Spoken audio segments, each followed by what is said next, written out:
Well, good morning, everybody. Thank you very much for coming to the session. There was a book published a few years ago called The Infinite Allure of Chanel. So we'd like to begin by thanking you for resisting the infinite allure of Chanel in the other tent and coming instead to the infinite allure of poetry.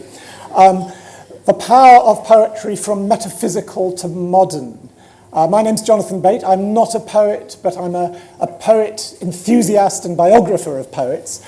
And it's my great pleasure to be leading a discussion with one of the finest poets of our time, Nick Laird, who, among many other achievements, is the Seamus Heaney Professor of Poetry at Queen's University Belfast. Rather big shoes to be named after. And Katherine Rundell, you will, I'm sure, all be familiar with her incredible, vibrant biography of John Donne, Super Infinite, which won the Baillie Gifford Prize and numerous other awards and plaudits. And in addition to that, she's a very successful and distinguished children's and young adult author. So we've got a lot to talk about. So we'll talk for a bit. I'll get Nick at some point to read a poem, and I'm sure a little bit of John Donne will come out of Catherine's eloquent mouth.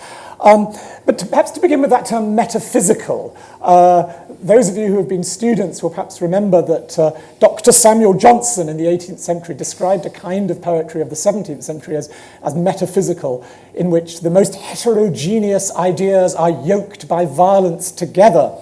Dr. Johnson didn't think it was entirely a good thing. His typical example of this was a metaphor of John Donne's pupil, Abraham Cowley, who compared a lover's heart to a hand grenade. But I wanted to begin, I was sort of thinking about how to bring these two writers together. And I was recalling a poem, a very fine poem of Nick's, called Feel Free, which gave the title to one of his collections, and I think was a title poached by his wife at one point as well, in which it refers to human beings as supercooled star matter. And of course, Catherine's book about John Donne is called Super Infinite. So we've got two super writers, and I'd just like to perhaps begin with those phrases. What on earth did you mean by supercooled star matter, Nick? I think it's true that humans are supercooled star matter. They're made up of matter of the stars, and it's been supercooled. That prefix, super, Catherine and I have talked about this before, but I also am in love with that as a prefix. And whenever I was a kid, there was one day I was walking around and I kept saying to my parents, "This is super B, this is super B," and then my mum said, "No, the word's superb." I just read it, and I was just anyway. So I think it's what they call the stuff that makes us up, which is star matter, yeah. Yeah, and Donne, and this, you're very interested in this super prefix. Yes, so Donne had an addiction to adding the super prefix to words that did not need an intensifier. And I think of it as in some ways emblematic of his dwelling in extremities. So he has super infinite and super eternal and super miraculous and super dying. And this vision of Donne as somebody for whom to exist was to knock up against extremes and perhaps to push against them also, was something that I think is worth remembering about his work, how explosive it felt at the time. Thank you. Well, let's sort of begin with origins. When I was a child, I used to say to myself, when I grow up, I want to be an orangutan conservationist. Nick, imagine that when you were a child, you said, when I grow up, I want to be a poet. Or did you? When did you decide you wanted to be a poet? Well, you know, I've got two kids now, and they used to write poems, and my mum would say that my earliest poem was when I was 4, and I started to sing Bouncy Bouncy on the Bed, Happy Couple, Me and Ted, which is about my teddy bear. Not a bad trochaic, not pentameter, tetrameter, but I never stopped. So it wasn't so much that I think I became a poet. I think everyone is a kind of poet, but most of us grew out of it. I just kept on doing it.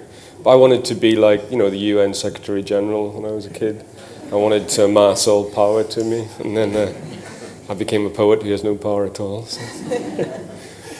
And Katherine, what about you? I mean, you've written a lot for children. In a way, you were a children's writer before you were a critic of poetry. Does your love of poetry, passion for poetry, go back a long way?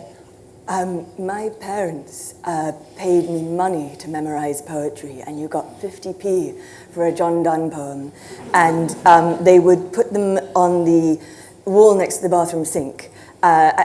This always makes my parents sound unhinged, but I do mean not the licentious verse, the Go and Catch a Falling Star, or the satires, or the holy sonnets. And I was a profoundly mercenary child, and I had no other source of income, and I had a very expensive taste in these small plastic dog figurines called Puppy in My Pocket. Oh, yeah. And so, you remember. Yeah. And so it was my way of gaining an income, and so I have loved Donne.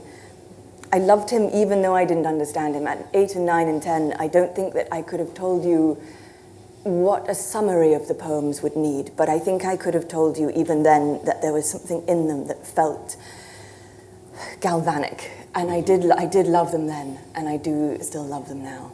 And that committing to memory, has that endured? Would you be able to just give us a few lines of Donne from memory? Yeah. I'm putting you on the spot now. Go on. Give us a few favourite lines of Donne. Okay, so Donne married when she was 17 a young woman called Anne Moore. He was in his early 20s.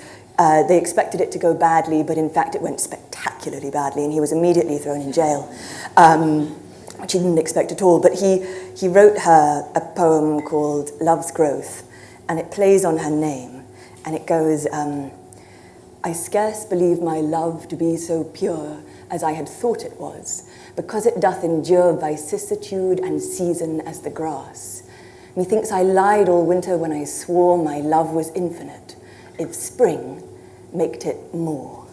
And that more is for Anne Moore. And so even though 1 billion people perhaps have read that poem since, and you can now buy a mug with "Let's Get Metaphysical" on it, and John Donne's face, it would have been different for her. That's fantastic, good. Nick, I'm not going to make you recite your own poems from memory, although you can if you wish, but your latest book is called Up Late. At the centre of it is a very, very beautiful, long elegy in memory of your father, who died during COVID. We'll talk a little bit about poetry and elegy later. I would urge everybody to read the book and buy the book and read that long poem. We perhaps don't have time for that long poem now, but would you like to read something else from your new book? Sure. I should tell Katherine that I also try and pay my children to memorise poems, and the rate of inflation is such that they get 15 quid a poem. Yeah. And it's not working, because I put up loads of different poems around the bathroom mirror, and the only ones they've done are a 4-line Langston Hughes and the little self-pity nugget of D.H. Lawrence's. Anything longer than that, even the sonnet, they won't go towards it, even though they want the money. They did Fire and Ice, The Frost, but anyway, yeah, sorry. I'll read a poem. What poem shall I read? So I don't know, the world can probably be divided into people who've seen a magpie kill a bunny and those who haven't. I'm in the former camp, so this poem is about that. It's one day in Donegal with my kids. The outing. The magpie reasserts its stance with a testy flap of black on white, a flash of blue. And a stone might do, but doesn't, so I have to shoo it off with a folded tartan picnic blanket, and the baby rabbit, what is left of it, keeps screaming. And it happens that your options narrow sometimes drastically, and what you might do if the kids were not here is walk to the car and get in it and leave, turning up the radio. But they want to know now what one does with enormous pain when you see it, where you should put it, how might you stop it, and they're watching, and the rabbit is done, past saving. So I lift the stone again, and the bird hops off as I walk across and looks on with interest. And if at first I miss it, the second time smashes in the socket of the rabbit's eye, the one the magpie's already emptied out to a plush red nest, a divot of flesh. I'm in the driver's seat and breathing. I need to drink some water. I can overhear it screaming in the silence that fills the car on the drive back to a house that is a little different, harder, sharper, and where my children will not look at me. It's a very, very powerful poem that in some ways immediately reminds me of Ted Hughes's poem, The Rabbit Catcher, again a poem about the violence of nature. Ted Hughes's wife, Sylvia Plath, in an interview once said how annoyed she was when people complained that her poems began like John Donne but didn't end like John Donne. And she said, when people say that to me, I feel the weight of English literature upon me. And I wonder if for you as a poet, coming out of a Northern Irish tradition where the Heaney, Longley, Mahon generation were so influential, so powerful, whether you feel the weight of the Irish poetic tradition upon you. Do you feel what the critic Harold Bloom calls the anxiety of influence? Or is that something that you clear your mind of when you're writing? Oh, that's a complicated question. I think when you start off, you are writing imitations of the people whose work you love. Of course you are. Like, that's how you learn to do it, and that's what came. And then you kind of work your way out of that. And one of the ways is to kind of get out of earshot, move away from the transmitter. I left Northern Ireland when I was 18, went to Cambridge, and have never lived back in Northern Ireland. I go back and forward to Belfast to teach, but those writers were so sort of predominant in lots of ways that they're wonderful models to learn from because they're all so good. You could add to that Muldoon and Kieran Carson and Maeve McGuckian and lots of other writers. So it's a place where being a poet is not ridiculous, and being a poet is kind of ridiculous. But when you're in Northern Ireland, people talk and think a little bit about poetry as something to be esteemed. It's not a ludicrous way to spend your time. So that was kind of validating, it's okay to do this thing and tinker around with words and spend hours thinking about whether the comma should go in or out. But in the end, I think you do want to read much more widely than that. Read American stuff, read Australian stuff, read stuff in translation and try and, work out something else, try and go your own way a wee bit. So there's certain things you cannot write about because Heaney's done it or Muldoon has done it or something else. So yeah, you feel it. Yeah, you want to clear a space for yourself. Yeah. Katherine, thinking about, as it were, the poetic tradition, so much contemporary poetry uses the first person, uses I. And I guess since the Romantic movement of the early 19th century, there's, William Wordsworth famously speaks about poetry as the spontaneous overflow of powerful emotions. Whereas back in the Renaissance period, the time of John Donne, very often there's a sense that the I who speaks the poem is not an autobiographical I. It's a little bit unlikely that Shakespeare's sonnets, for example, are really speaking directly about Shakespeare's experience. Whereas Donne seems to be the exception to that, almost the first poet whose I is a kind of autobiographical poetic I. And in a way, I suppose that makes him an especially suitable subject for biography. Those of us who have tried biographies of Shakespeare, it's so difficult because Shakespeare's so elusive. Whereas Donne, he's there, he's up front. I mean, do you think the I in John Donne is the key to it? Absolutely that, I do. I think that is not to say that Donne's I and the poetry in which Donne uses an I are absolutely truthful accounts of what's going on in his personal life, but more that the I is a version of Donne. So, for instance, something like To His Mistress Going to Bed or The Flea, two of like the famous ribald poems, the ones that you're most likely to know. It's unlikely that the I in that is recounting a real experience, the idea of that he is looking at a flea first on his body and then on a woman's body, and it says, mark but this flea and mark in this how little that which thou deniest me is. Me it sucked first and now sucked thee, and in this flea our two bloods mingled be. One wouldn't assume that Donne definitely sat and saw a flea leap between himself and a woman, and you wouldn't even assume that he is trying to seduce this woman in this way. One of the things that I get asked a lot, and I'm sure you got asked so much when you were teaching Donne, is, was he really sleeping with this many women? And the answer is, well, Realistically, probably not. Probably often he was writing these poems as part of a playfulness between him and a small group of educated male friends.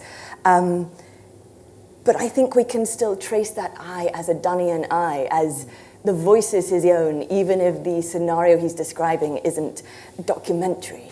And of course, that playfulness in amongst these poems with their I, you have, the playfulness with text, the playfulness with language, something like as simple as the flea.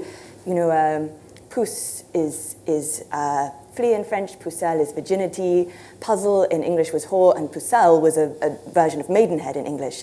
And he would expect you fully to know all of those things and to get this multilingual punning. And he'd also expect you to get that when it was printed after his death, the long S was used for the third line, and the long S famously looks like an F. So me it sucked first and now sucks thee. I think I'll stop you there. It's just getting good. And I think that he knew that. I think that. Absolutely. So in amongst these, I think sometimes when people think of poems with a confessional I, they think of them as lacking artistry, as in some way being an effusion of something. And of course, Donne absolutely would go against that misconception. And I suppose the other thing, so going back to this idea of finding a voice of your own, reacting against the tradition, so much of the poetry of the time is, it idealizes the unobtainable lady, the icy Petrarchan lady, and the poem is all about unfulfilled desire, whereas Donne, there's plenty of fulfillment of desire. Exactly, and I think this is one of the reasons that Donne still punches through 400 years of time to reach us, because Donne is erupting from a period in which the courtly correctness of desire is still riven through the poetry, and so you get brilliant poets like Sir Philip Sidney saying, my mistress' shoulders are unto two white doves. And then later in another poem he says, my mistress' cheeks are whitened doves. And then Walter Riley, writing about Queen Elizabeth, says that she is unto a white dove. And you do start to feel like other birds are available. And Donne looked at that and said, it is possible that your love is like a dove, but it is tremendously unlikely. And in fact, to be in love is to be at one's strangeness. And so his poetry meets human strangeness and the qualities of being in love in spite and lust and joy and transformation. And so you get these visions of Donne that have, he writes about goats and pike and remora, which were a kind of ancient sucking fish. And then he also says, this ecstasy doth unperplex. This sense that maybe sex might be a way to transcendence. And he had both of these visions of sex and desire and love. And I think it is what makes him so urgent even now. Nick, another great Irish poet, W.B. Yeats, once said, only two subjects can be of interest to a serious and mature mind, sex and the dead. We've heard a little about sex from Katherine. Let's perhaps turn to the darker theme. One of just as love poetry is one of the most ancient forms of poetry, so the poetry of mourning, remembrance of the dead, elegies for the dead, is a strain that runs through the whole of poetry from its origins. One of your most powerful sort of what I think of as your kind of middle period poems was In Memory of Your Mother. And now at the centre of your new book, this long elegy for your father. Would you like to just sort of talk a little bit about the process of why elegy is such a powerful form, why poetry came to you to help you through the loss of parents, something we all go through? Sure. What would you, yeah. I just had the Catherine thing out. You made me think of Shakespeare, My Mistress' Eyes, and nothing like that. Nothing like the sun, the wonderful sonnet, where he goes through all of the cliches and overturns them. So you mentioned spontaneous overflow of emotion, but of course tacked onto the end of that is recollected in tranquility, which sort of undermines the whole thing in some way. And the difference with this long elegy for my father is because he was dying of COVID. He'd been waiting for his vaccine sitting in his living room really for a year, and then he got the jab, and then he went to Lidl to do his shopping 3 days later before he'd come in, and some woman was coughing near him, and then he was dead 10 days later, and we couldn't go in or say goodbye or anything, or we couldn't even go to his house because it needed to be disinfected. So I wasn't really fit company, so I just sat in my office at the end of the garden and wrote. So it was this spontaneous overflow of emotion, but without any of the recollected tranquility. So it was very unusual for me to write a poem like that when you're in the middle of the event. When my mother died, I was with her when she died, and she died of cancer. She was only 66. But I didn't write about it for months afterwards. So it was a different kind of elegy, whereas this was, and the poem kind of reflects that. You know, it's got things happening as they happen, and then it's got other bits put into the middle of it. So there was nothing else to do. If you're a poet, you kind of just turn, you know, that's how you deal with what's happening around you, I think. It was a way of ordering the events. It was a way of trying to memorialize the events, trying to write it down so as not to forget what was happening, and to try and contain the uncontainable. You know, it was important to try and not be overwhelmed, and to try, one of the ways of doing that is to name the emotion, to try and get it down in words. So that's what I've always done. And it was sort of useful, I think, in some ways. You know, I would find myself lying in bed at night and the poem would sort of run through my head. It was sort of a useful way of controlling it, yeah, I think. Yeah. And, I mean, from a technical point of view, I mean, sometimes the way in which a poet deals with grief is by use of tight form. I mean, you know, William Wordsworth's great thinking about imagining that his beloved sister Dorothy might have died. He writes that poem, "As slumber did my spirit seal, I had no human fears. She seemed a thing that could not feel the touch of earthly years. No motion has she now, no force she neither hears nor sees, but rolls around in earth's diurnal force with rocks and stones and trees." And there's something about the rhythm and the rhyme that orders the emotion, gives comfort. Now, I find your poetry very interesting because sometimes you are quite formal and rigorous.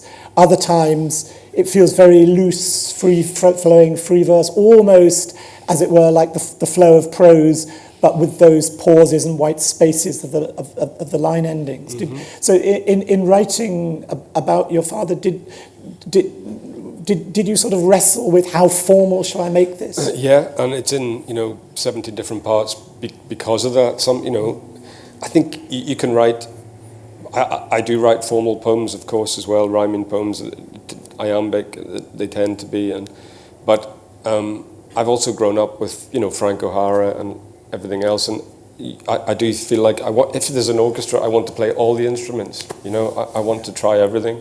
So in all my books, I've got lots of different kinds of techniques. I like to do that. I don't want to just write, A, B, quatrains.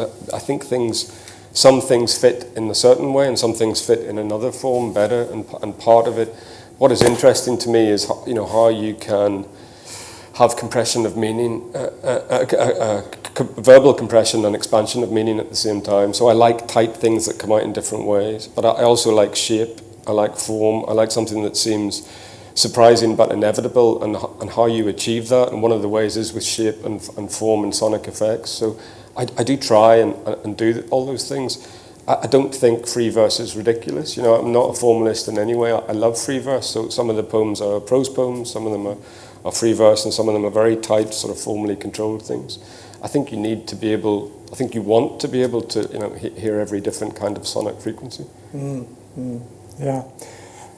Katherine, Donne and death. There's a lot of death in Donne. Of course, as a Catholic, people he knew, you write powerfully about his brother's death, and then of course he famously writes when he's sick,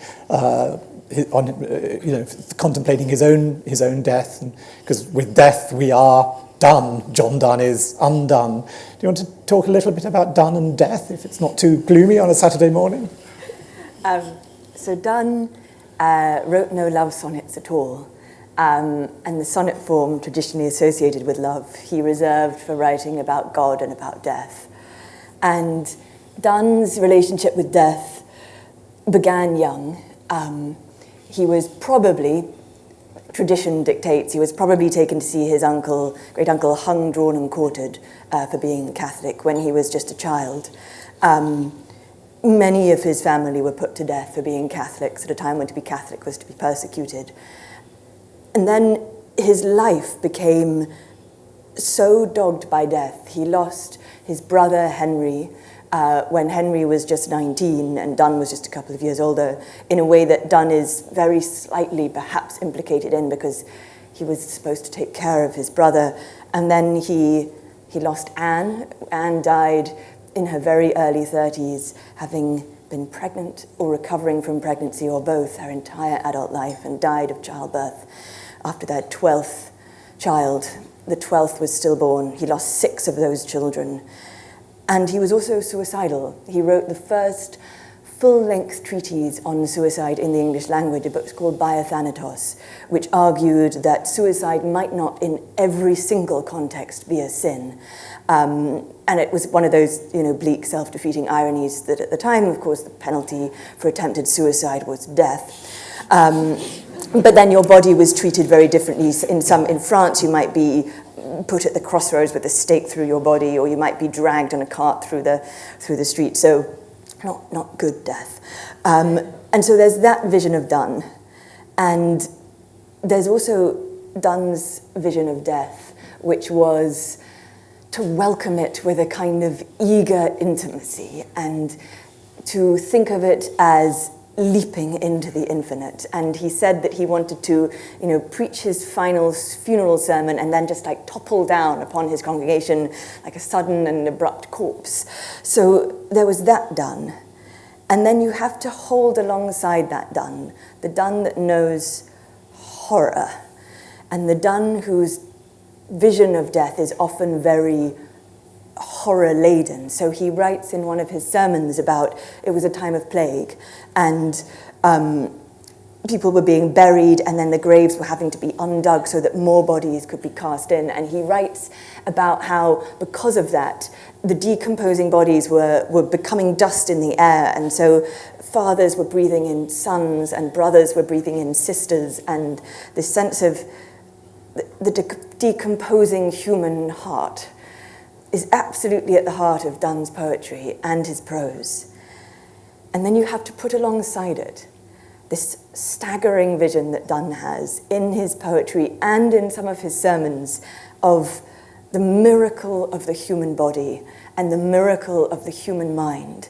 And, he says, one might almost say how body thought, this joining of mind and body. You have his exalting celebration of the human body and of human life. You have his sense of us as so miraculous that he says to compare the world unto a man is too little a thing. Compared unto a man, the world itself is a dwarf. He's had this sense that a single human is larger than the world upon which they stand because they are infinite. And he also got up into the pulpit at a time when laughter was being debated, the morality of laughter by the Puritans. And he said, not to laugh, that is a stupidity, that is a contempt. And so you have to be able to hold these two Donnes in your head, the one who writes about death and horror, even in poems where you would expect him to write about joy, and the Donne who writes about joy when you might expect him to write about sorrow. And that he was able to hold in his hand this sense that we are a disastrous miracle. I think it's what makes his writing about death so vivid. And of course, his most famous writing about death are the two famous. There's the sonnet, "Death be not proud, some have called thee mighty and dreadful, for thou art not so," which ends, "Death, thou shalt die." And then, of course, the famous writing that he writes on what he thinks, but is not his deathbed. When he thought he was dying, he thought he had about 8 days to live, and he wrote down in this great rush that which he wished to have remembered.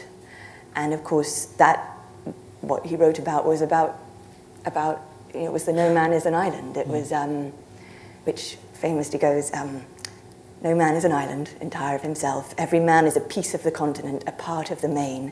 If a clod be washed away by the sea, Europe is the less, as well as if a promontory were, as well as if some manner of mine, thyself or mine own were. Every man's death diminishes me, for I am involved in mankind. Therefore never send to know for whom the bell tolls. It tolls for thee. And so in his final moments, that was what he wanted us to know. Yeah, it's wonderful. I mean, Donne himself made this distinction between Jack Donne, Jack the lad, the young Donne man about town at the Inns of Court and seducing the women and so on, and then Dr. Donne, the Dean of St. Paul's, a senior churchman. I think the great achievement of your book is that, as it were, the most heterogeneous Donnes are yoked, not by violence, but by your stylishness together. Nevertheless, having said that, in the course of the research, did you find it a bit of a bore to read all those dozens and dozens of sermons, or did you find joy in the sermonizing? I truly love the sermons. There is a book that Donne wrote called Pseudo-Martyr, which he wrote essentially to praise King James as a kind of piece of anti-Catholic propaganda, in which he argues, basically, that those Catholics who die for their religion are not martyrs, or are in fact committing suicide and do not deserve the martyr's crown. There, I said it. It took a sentence. It's this long. And Evelyn Simpson said, she was the great Donne scholar, who but a masochist would read Pseudo-Martyr all through? And it would truly be easier to eat it than to read it. But I'm sure you have also read it. I did read it. So you don't have to. I don't recommend it. It's one of those books like, what would you rescue from a fire? Not that. That's fine without it. But Donne's sermons are worth your time very profoundly and truly. They vary from quite harsh and sometimes unexpectedly bleak.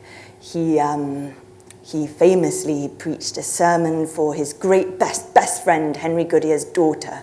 And I think because he knew Henry when they were young and rakish, there maybe would have been some expectation that some of that delight would have been brought to this wedding sermon.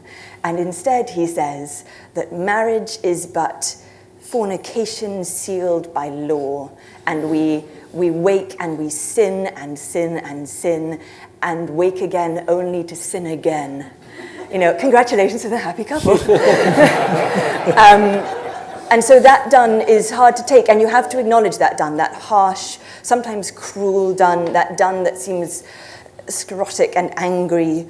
And then you also have in the sermons the Donne of vulnerability, and a Donne who you would find, the Donne to whom Nick Laird is in some ways the heir, a Donne who acknowledges the whole range of the human heart, where he writes about trying to summon God, and he says, I summon God and his angels, and then when his angels are in the room, I ignore them for the feeling of a straw under my knee, or a cart in the street, or a fly in mine ear, and something, a nothing, a chimera.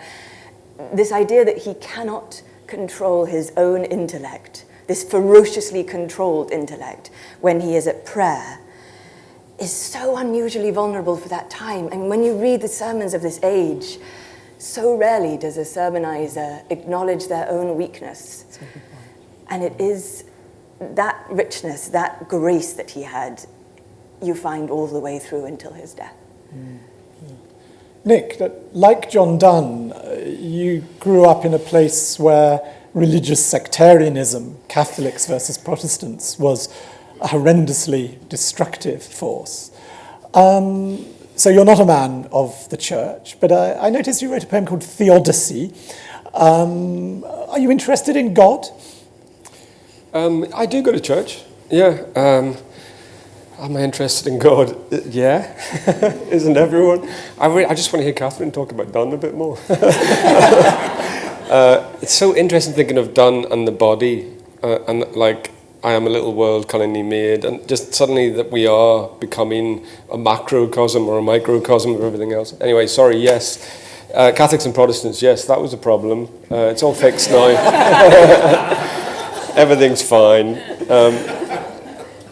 What did you ask me? Yeah, I like God. I mean, all poets are interested in the numinous, in the transcendent, and sometimes... I particularly wanted you to talk about that idea of theodicy. Because it's theodicy, yes, yeah. justify the ways of God to man. Yeah. So it's the Miltonic term.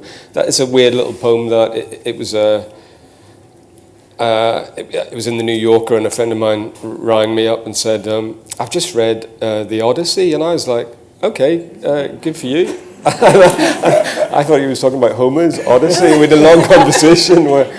anyway, it's a kind of Freudian reading of God, that poem. It takes the voice of God and tries to explain why God might do things in relation to pain, why he has let the world be the way it is, and it comes back to God sort of being shouted at on the stairs whenever, he's 4 years old in his pyjamas. Yeah. But, I mean, dealing with the problem of pain. I mean, that is in a lot of your poems. Yeah, well, that's a lot of life. So I suppose it comes up. And, you don't go into a poem knowing where it's going to go. At least I don't. And just one of the things is you kind of fritter around and then see what comes to the surface and what's actually sort of troubling the subconscious. So I try and let the poem go where it wants, and it turns out I'm much possessed by death, as Eliot said of Webster, and also with pain, the problem of pain, C.S. Lewis's great book. Yeah. And just kind of going through your poems, time, various aspects of time seem to come into it a lot. What's is that just a weird noticing of mine? Or you want me to explain time, Jonathan? Well, time, death, pain, these are all the things, really. Time, I suppose, is partly tied up with Elegy in the new book. Einstein's idea of time is sort of pertinent in that way, those of us who've studied physics, he says at one point, know that there is no past and future. I'm horribly paraphrasing it, but there's only one time. So one of the reasons we turn to poetry, I think, is to experience that one time, to experience a kind of time of no time where memory and desire and all those things are interplaying. One of them is that time shifts are acceptable. A poem can go anywhere or do anything, and you have to kind of follow. Eliot talks about fragments showed against our ruins, obviously, and there is that side of it with the Elegy, certainly. You're trying to gather, disparate pieces up in order to make something. One of the ways you do that is form and content and everything else, but certainly time is part of it. You're trying to stop something that is going away. So a poem can be a way of kind of delaying time. One of the lines in the long poem is, I want the poem to destroy time. So it's just a kind of way of stopping it from, going down the plug hole. Going from the height of God to that lowest form of human life, the critic. I'm very interested in Ben Jonson's attitude to Donne, because he writes a couple of poems in praise of Donne and sort of basically says he's the brainiest poet around. But then he also, in his conversations with fellow poet Drummond, he says, for want of keeping the meter, that Donne deserved hanging. And actually, so time, one of the ways in which poetry keeps time is through the regular meter, but Donne is kind of breaks the rules of meter. You are a biographer critic, as it were. Did you have any sympathy with Jonson's element of criticism of Donne? Not really. I can see Jonson's point being that Donne, for not keeping his accent, deserves hanging, because there is this dominant sense that, of course, in some ways, the correctness of poetics was not a small thing, but a large thing, that it mattered that we kept to a proper poetics, because that way we could uphold the history of literature in the now, and that we could pass it on to our futures. And I think they feared that Donne would cause breakdown. And Donne was aware that even at the time he was different. He said, "I sing not siren-like, for I am harsh." And Dryden later said, "Yeah, while they are better wits, yet we are better poets," which no one has agreed with. But Donne's difficulty of meter, I think, is on purpose. And you find this, of course, after his death, when the printer writes a preface to the readers of Donne, which is addressed not to the readers but to the understanders. This idea that Donne is being deliberately difficult, though not deliberately obtuse, and that there is a very real difference. And when I teach him, I try to suggest to students that Donne knew it was difficult. He knew that he was layering illusion on illusion on illusion. And he meant it to be so, because almost anything worth doing is difficult. And he wanted your attention, and he wanted the full, untrammeled force of your intellect, and he was demanding them. And there's that famous sermon that he writes some years before his death, where he says, never did any man ever sleep between Newgate and Tyburn, between the place of imprisonment and the place of execution. And he's imagining them travelling on the cart to be hanged. And he says, and yet we pass this life from the mother's womb to death asleep. We are never fully awake. And he says, awake. And this vision that Donne has of the need to outlay more of your intellect that you have hitherto done, I think is embodied in some of those difficult, ornery, resistant poems. And I think it is what makes him worth your time. You know, I say to my students, look, it is like cracking a safe. You know, there is gold inside. And I would love to know, what is your relationship with difficulty? Because some of your poems are difficult. Yes. I'm for difficulty. It's so, like when you've read Wyatt and, Sidney and all of these poets of the time who do write classical metre, and then you get to Donne's like, batter my heart, three-person God, for thou as yet dost strike, blow, burn. And it's this list of imperatives, which are all stressed. It's like a body blow to the canon of English literature. Like it does open things up in a new way, because before that it had been fairly tight. So, I mean, I think Donne is an amazing, amazing poet, and the book is amazing. But without Donne, that you need to break it. It's the Poundian, to break the iambic. What did you ask me? Difficulty? Yes. Well, I'm for it. People keep telling me that the poems are difficult, but I don't think when you're writing them they seem difficult. As you say, anything worth doing is difficult. So. One doesn't need to understand the poem at the level of comprehension the first time round, and a lot of the poems that have meant the most to me, I've had no clue what they were about for a long time. So, all of Wallace Stevens, a lot of Eliot, but there's an authority in the voice and the tone. There's interesting things going on. They start fireworks at the back of the mind, and one can't always explain exactly why. The point of poetry is that it's not entirely paraphrasable. Yeah. So thank God for that. Everything we put into words is, it's a problem if we think we can name everything. Yeah. Katherine said of Donne, he wanted your attention, and in a way, both attention to language and to the world, is what poetry is all about. There's a poem called Attention in your new book, and I was idly looking this morning, thinking about critics of the reviews of your book.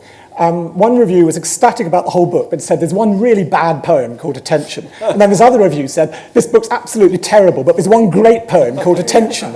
And is that comforting to you as a poet, that critics just, who cares? Well, I don't read the reviews, but thanks for that. It's good to know. I quite like that poem, Attention. I like it very much. I think it's very metaphysical, though, isn't it? It's a metaphysical poem, yeah. It takes a conceit and it sort of runs with it. So, but poetry is a form of attention. It's this idea, I suppose, of mindfulness, of same way Donne thinking about the flea or the fly in his ear, or this idea of being present in the moment and attentive to it. And poetry does tend to lead us back to that, to a kind of full participation in the world, to a kind of watchfulness and an observance, and hopefully through that a sort of right way of being. You can tell me about those reviews later on. No, I can't concentrate now. Okay. Well, perhaps that's a moment to allow our audience of appreciative critics to contribute to this wonderful discussion of poetry past and present. We have 2 roving mics, and I can immediately see a hand there. Thank you. Regarding writing poetry, do you think, because where do you start, but do you reckon, because I've studied a bit of French poetry, but not a lot of British poetry, would you recommend just getting a big understanding of all the classical poetry and then just the whole history of it, and then being able to, off that sort of inheritance, then start writing your own stuff? Is it? Yeah. Or just go for it? Well, both, I think, yeah. I mean, there's a very good anthology called The Zoo of the New, edited by me and Donne, which is a kind of ragbag of stuff. It's good to get loads of good anthologies and to try and read backwards as well as contemporary. It's very hard to be a judge of your own contemporaries, so lots of things come along and become the flavour of the month and then disappear again, but the canon is there for a reason. So whenever I pick up an anthology, it's a pleasure. You're kind of time traveling, you're leaping into different people's bodies and different eras and different tones, and so the thing to do is definitely read if you want to write, but you should also be writing. Yeah, is that okay? Yeah. Sounds like great advice. Yeah, other one there.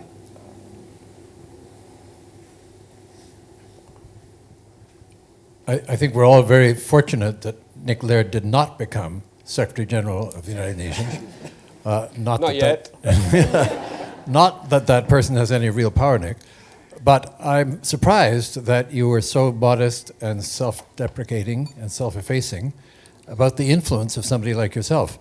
Do you not agree at all with Shelley, or anybody else on the panel agree with Shelley, that poets are the unacknowledged legislators of mankind? I don't agree. No. No.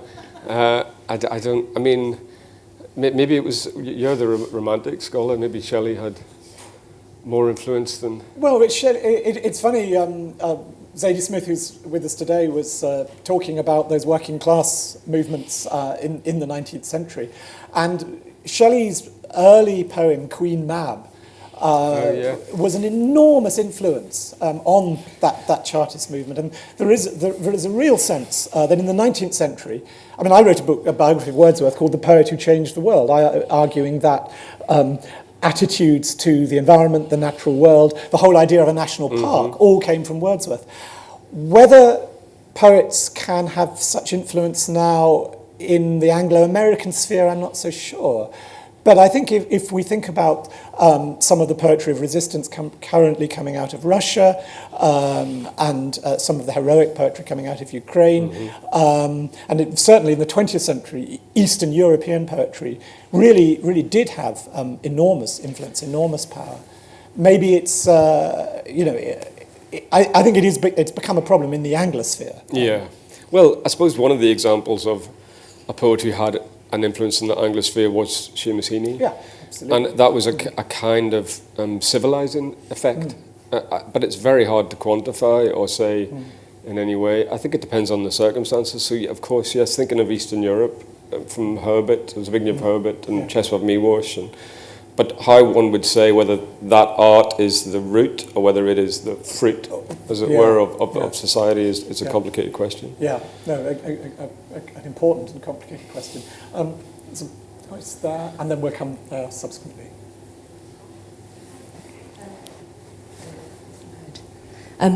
I wanted to ask about pop lyrics and why they mean so much to people when they are objectively often such bad poems.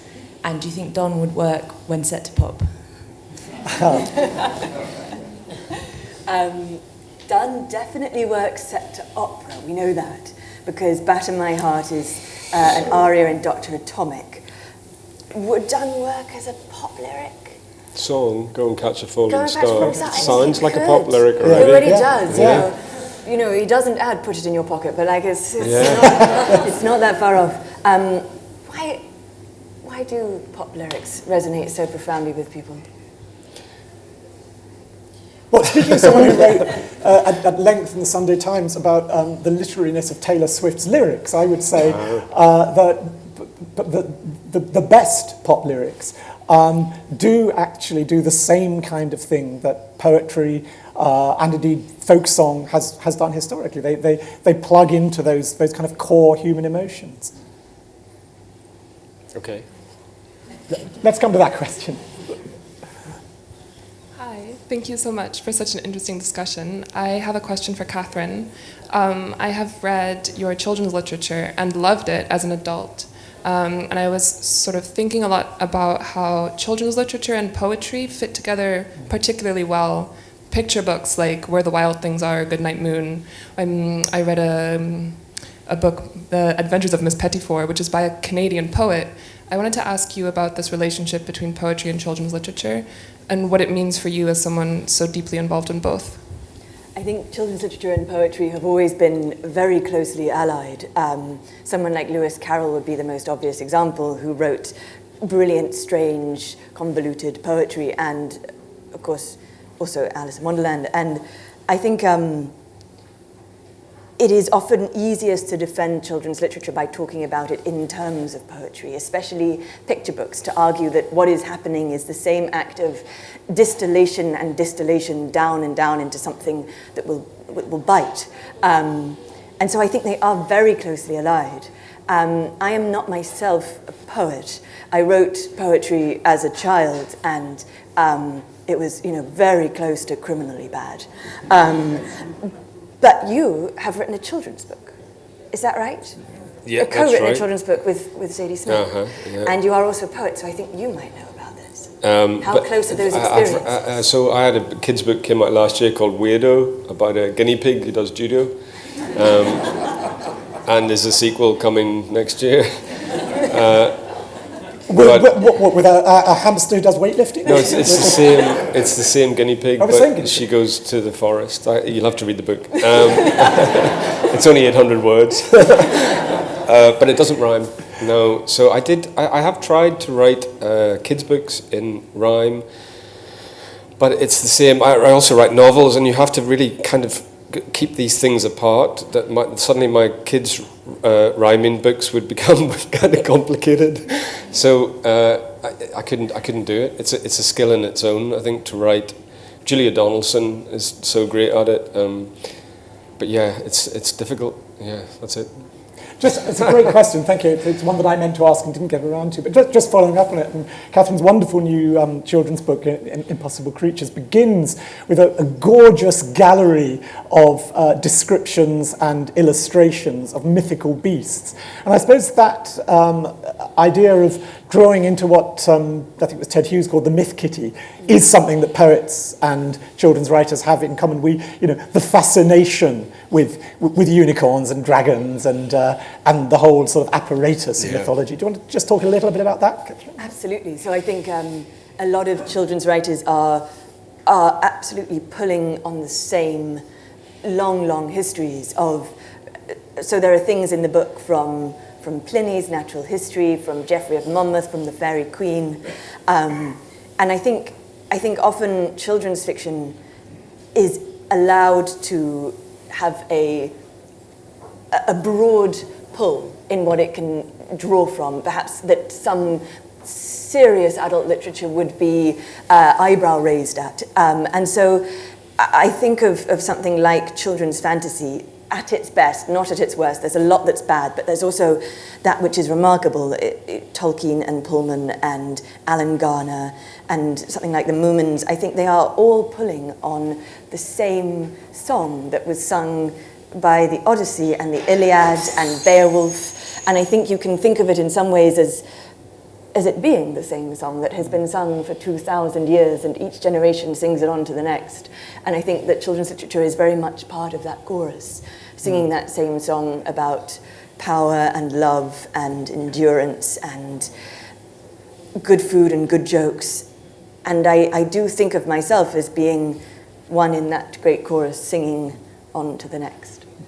A lead singer in that great chorus, Michael Morpurgo, recently said there was Tolkien and then there was Pullman and now there is Rundell. So a very distinguished practitioner. So thanks for that great question. Question here at the front.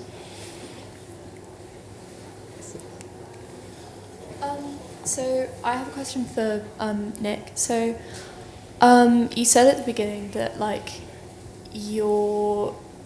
most writers start off by imitating other writers' work, and I was just wondering when and how did you move out of imitating other people's work?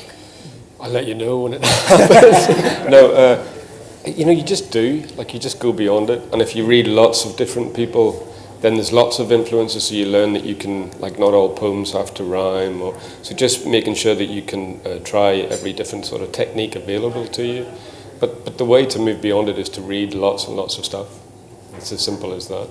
I think it's Larkin said the Myth Kitty. It was Larkin, you're right. Yeah, he was accusing Ted Hughes of raiding the Myth Kitty. Yeah, sorry, I wanted to... No, quite right. I was trying to correct Jonathan. Absolutely. Wrist duly slapped. Thank you. I think read everything. That's the simple and boring answer. I think we've time for one more, if there is a hand. Yeah.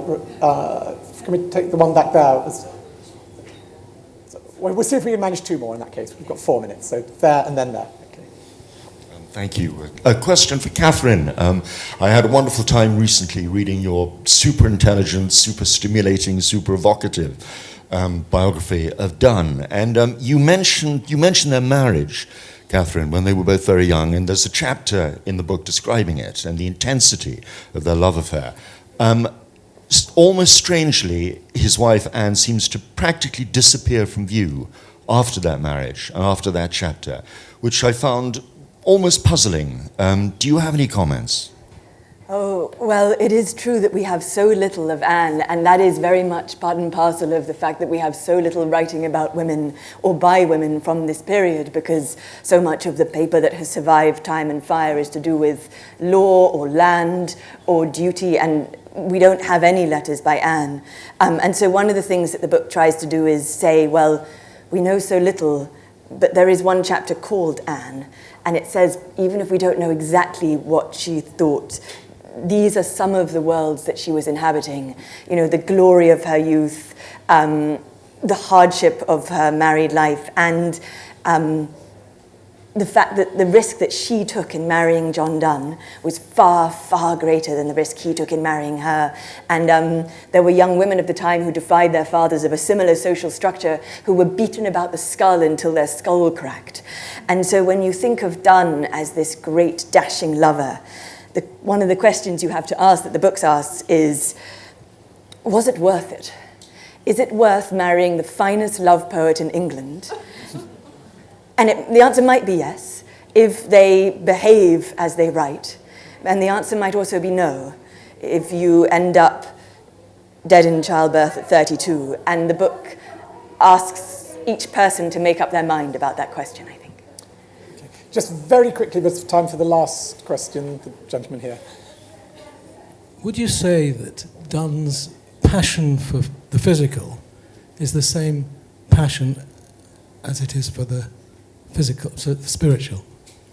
Yes, I think that is the thing that Donne is able to do. Somebody who is able to have a passion for the physical body and what the physical body can unlock in the human heart, and for the idea that thinking itself might be a sensual pleasure akin to sex. The idea that he writes about having a hydroptic, immoderate desire of learning, and the idea that language might itself be a kind of bodily pleasure, I think is something that Donne offers us. And then, poets throughout time have saluted exactly that same idea, that the physical and the intellectual can be brought together in a great cascade, in a colliding that is electric.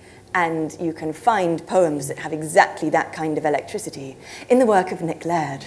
Well, indeed, but beyond the intellectual into the spiritual, is that also part of the mix? Beyond the intellectual into spiritual. Identity. Of course, famously, Donne's vision of God has in it so much that is sexualized and so much that is violent and so much that is intellectual. They are for him very much in the same hand, I think. Yeah. It was T.S. Eliot who said in the generation after John Donne, a disassociation of sensibility between the intellectual and the physical took place in English literature. What we've seen this morning is the sensibility is no longer dissociated. Thanks to the poetry of Nick Laird and the beautiful prose of Katherine Rundell, the physical, the intellectual, the spiritual, the passionate, all held together. Two great writers. Please join me in thanking them and go and buy their books.